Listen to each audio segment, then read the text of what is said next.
آیت نمبر 43 ہے۔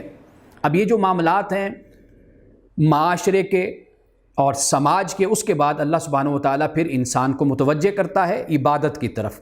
فرمایا یا ایھا الذین آمنوا لا تقربوا الصلاۃ، اے ایمان والو نماز کے قریب نہ جاؤ۔ بعد نے یہ کہا کہ نماز کے قریب جانے سے مراد یہ کہ نماز کی جو جگہ ہے اس کے قریب نہ جاؤ، جیسے مسجد ہے۔ وانتم سکارا، جب تم نشے کی حالت میں ہو، حتی تعلموا ما تقولون، یہاں تک کہ جب تم جان لو جو تم کہتے ہو، یعنی جب تم نشے کی حالت میں ہو اور تم اس وقت جو بھی بولتے ہو تمہیں سمجھ نہیں آتی تم کیا بول رہے ہو، تو لہٰذا اس وقت تک تم نماز کے قریب یا مسجد کے قریب نہ جاؤ جب تک تمہیں یہ معلوم نہ ہو جائے کہ تم کیا کہہ رہے ہو۔ ولا جنوباً، اور جس حالت میں تم جنبی ہو، یعنی جنبی سے مراد ناپاک ہو، تو پھر بھی تم نماز کے اور مسجد کے قریب نہ جاؤ۔ الا عابری سبیل، مگر ویسے گزرتے ہوئے، یعنی کبھی کوئی مجبوری ہے گزرنا ہے اس راستے سے تو پھر وہاں سے گزر کر تم جا سکتے ہو۔ حتیٰ تغتسلوا، یہاں تک کہ تم غسل نہ کر لو، یعنی جب جنبی ہو تو غسل کرو گے تو تب ہی تم مسجد میں جا سکتے ہو اور تم نماز پڑھ سکتے ہو جب تم پاک ہو جاؤ گے۔ اور نشہ، اور ساتھ آپ اندازہ کیجئے کہ ناپاکی جسمانی ہو، اس کو قرآن پاک نے بیان کیا، اور پھر جو ناپاکی عقلی اور ذہنی ہے اس کو بھی قرآن پاک نے بیان کر دیا۔ یعنی گویا کہ انسان کی روح ناپاک ہوتی ہے شراب کے پینے سے، اور انسان کا جو ظاہر جب ناپاک ہوتا ہے جنوبی ہونے کی وجہ سے، تو ان دونوں صورتوں میں اللہ پاک نے ایمان والوں کو یہ پہلا دوسرا حکم ہے شراب کے حوالے سے، اور پہلا جو حکم ہے وہ 219 آیت میں ہے۔ وہاں پہ اللہ پاک نے فرمایا یسألونک عن الخمر والمیسر، کہ یہ آپ سے پوچھتے ہیں خمر کے بارے میں، شراب اور جوئے کے بارے میں۔ قل فیہما اسم کبیر ومنافع للناس، آپ کہہ دیجئے کہ ان دونوں میں بڑا گناہ ہے اور لوگوں کے لیے منافع ہے، بہرحال فائدہ ہے اس میں، وہ آج بھی لوگوں کو نظر آتا ہے اس کے کاروبار میں۔ وَإِسْمُهُمَا أَكْبَرُ مِن نَفْعِهِمَا، لیکن اس بات کو یاد رکھو کہ ان کی جو برائی ہے، بدی ہے، ان کا جو گناہ ہے، یہ ان کے نفع سے زیادہ ہے۔ یہ پہلی آیت ہے جو شراب کے بارے میں، خمر کے بارے میں بیان ہوئی، اور یہ دوسری آیت ہے سورۃ النساء کی جو میں نے پڑھی اس ٹائم، آیت نمبر 43۔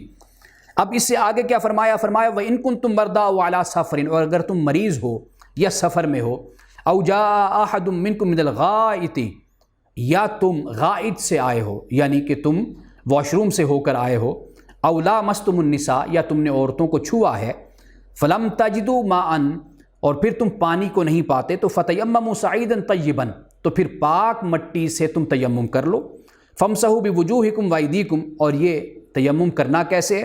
فرمایا کہ تم ہاتھ اپنے پھیر لو اپنے چہروں پر اور اپنے بازوؤں پر، کوہنیوں تک۔ اب یہاں پہ ایک ہمارے سامنے یوں کہہ لیجئے کہ دو آراء آتی ہیں۔ ایک رائے یہ ہے کہ آپ زمین پر ایک دفعہ ہاتھ ماریں گے، ہاتھ مارنے کے بعد آپ چہرے پر، ہاتھوں پر، چہرے پر اور اپنے بازوؤں پر لگا لیں گے۔ دوسری رائے یہ ہے کہ صرف ایک ہی دفعہ ہاتھ مارنا کافی، اور اس کے بعد آپ تیمم کر لیجئے، یعنی کہ یہ نہیں ہے کہ آپ اپنے چہرے اور اپنے بازوؤں کے لیے آپ علیحدہ علیحدہ زمین پر ہاتھ ماریں گے، بلکہ ایک ہی دفعہ ہاتھ مار کر چہرے اور بازو آپ اس پر تیمم کر لیں گے۔ اب تیمم کیا ہے؟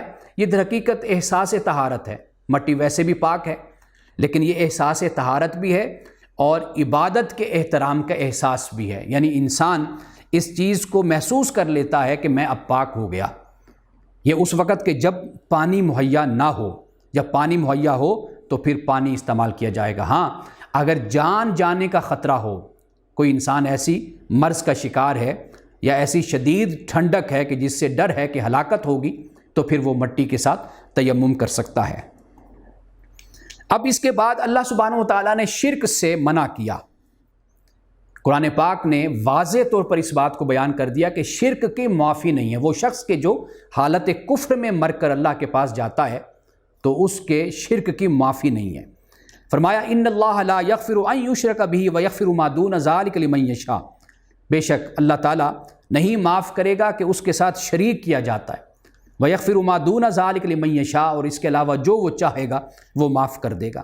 ومن یشرک باللہ فقد افترى اسما عظیما، اور جو اللہ کے ساتھ شریک ٹھہراتا ہے تو وہ جھوٹ باندھتا ہے اور وہ بڑے گناہ کا ارتکاب کرتا ہے۔ اور اسی طرح اسی سورۃ النساء کی آیت نمبر 116 میں بھی پھر اسی بات کو بیان کیا گیا۔ وہاں پر ہم مزید اس پر بات کریں گے، کیونکہ ایک دو اور باتیں وہاں پر بڑی اہم ہیں جن کو بیان کرنا ضروری ہے۔ لیکن یہاں پر آیت نمبر 48 سے پہلے 47 میں 49 میں پہلے بعد میں فرمایا الم تر الی الذین یزکون انفسہم بل اللہ یزکی من یشاء۔ یہ بڑی اہم آیت ہے اس حوالے سے کہ اس سے ہمارے رویے کی اصلاح ہوتی ہے۔ فرمایا کیا تو نے نہیں دیکھا ان لوگوں کو کہ جو اپنے آپ کو پاکیزہ دکھاتے ہیں، پاکیزہ ہونے کا اظہار کرتے ہیں، بل اللہ یزکی من یشاء، بلکہ اللہ تعالیٰ پاک کرتا ہے جسے چاہتا ہے، ولا یظلمون فتیلا، ان کے ساتھ ذرہ برابر بھی ان کے ساتھ ظلم نہیں ہوگا۔ اب یہاں پر یعنی اپنے آپ کو پاکیزہ ظاہر کرنا یہ دین کی روح نہیں ہے۔ یعنی ظاہری طور پر انسان اپنے آپ کو بڑا پاک صاف مزکہ مصفہ بنا کر پیش کر رہا ہو، اپنے لباس کے ذریعے سے، اپنی شخصیت کے ذریعے سے، اور اپنے چہرے کو اس طرح لوگوں کے سامنے پیش کرے کہ جیسے بڑا ہی تزکیہ نفس کیا ہوا یہ انسان ہے، بڑا زاہد اور عابد انسان ہے۔ اس سے منع کیا، بلکہ ایک مقام پر تو اللہ پاک نے فرمایا ایمان والوں سے کہ فلا تزکوا انفسکم هو اعلم بمن اتقى، کہ ایمان والو اپنے آپ کو پاکیزہ مت ظاہر کرو، وَأَعْلَمُ بِمَنِ اتَّقَى، اللہ زیادہ جانتا ہے کہ کون متقی پرہیزگار ہے۔ یعنی اگر اللہ کے لیے تزکیہ نفس ہو رہا ہے تو پھر تو وہ تو جانتا ہے، اگر لوگوں کو دکھانا ہے تو پھر ٹھیک ہے، ظاہری طور پر اپنے آپ کو بڑا ہی مزکہ اور زاہد اور عابد بنا کر، بڑا پاکیزہ اور باکردار انسان بنا کر اپنے آپ کو پیش کرو۔ یہ اہل کتاب خاص طور پر قوم یہود کے کریکٹر کو بیان کیا گیا ہے۔ یعنی اس سے معلوم یہ ہوتا ہے کہ جب حقیقی دین معاشرے سے اور انسان کے باطن سے نکل جاتا ہے تو پھر وہ صرف اور صرف ایک خول سا رہ جاتا ہے، جسے ہم پھوگ کہتے ہیں، یعنی جس کا کوئی بھی نتیجہ نہیں اور جس میں کوئی اثر نہیں ہے، بس ظاہری طور پر اپنے آپ کو پاکیزہ ظاہر کرنا اور لوگوں کو دکھانا تاکہ لوگوں پر روب پڑے تقویٰ کا، پرہیزگاری کا۔ یہ رویہ تھا قوم یہود کا جسے قرآن پاک نے بیان کیا، اور اللہ پاک نے مسلمانوں کو اس سے منع کیا کہ اپنے آپ کو مت زیادہ تزکیہ کرنے والا اور اپنے آپ کو زیادہ پاکیزہ مت ظاہر کیا کرو۔ پاک کرنا چاہیے اپنے آپ کو، لیکن اپنے آپ کو پاک کہنا نہیں چاہیے۔